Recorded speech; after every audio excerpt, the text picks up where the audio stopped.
ये guard room बनाया हुआ है। इससे ये टावर चलता है।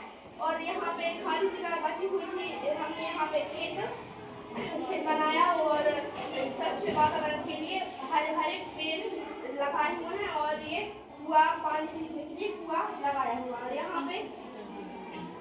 यहाँ पे ये रोड के इस तरफ कोई जगह बची थी तो हमने यहाँ पे बच्चों को खेलने के लिए और परिवार को रहने के लिए, आने जाने के लिए हमने ये टेबल रखी है, गार्डन का निर्माण किया है। ये झूला है बच्चों को खेलने के लिए।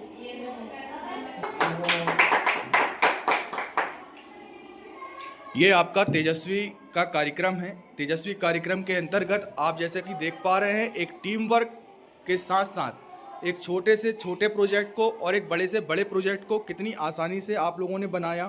तो तेजस्वी कार्यक्रम आपको क्या सीख देता है, क्या शिक्षा देता है?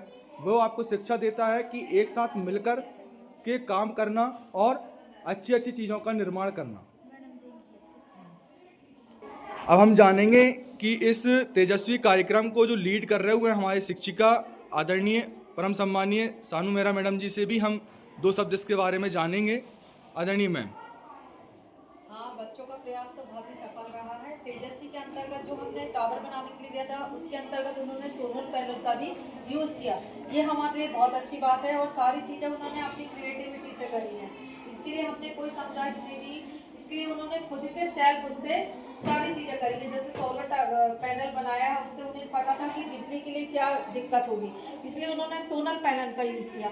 और साथ में ये भी करा कि भाई यूज़ हो रहा है इसका, इसके लिए उन्होंने खेतों का भी निर्माण करा। साथ में ये बच्चों को खेलने के लिए कि वहाँ रह रहे हैं, अगर गार्ड रह रहा है या फैंसी रह रही है तो उसके लिए भी सारी उन्होंने सुविधाएँ करी।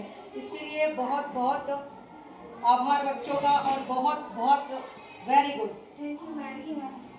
हमारे बीच उपस्थित आदरणीय शाला प्रभारी M.K. कौरव सर जी का भी यहाँ पर स्वागत है और दो शब्द बच्चों के लिए आप भी आशीर्वाद के रूप में यहाँ पर बोलने का कष्ट करें सर। जैसा कि तेजस्वी कार्यक्रम का उद्देश्य है कि बच्चों को अपने आने वाले भविष्य में अपने खुद स्वयं का निर्माण करें, अपने उद्योग धंधे खुद स्थापित करें, उसी तारतम्य में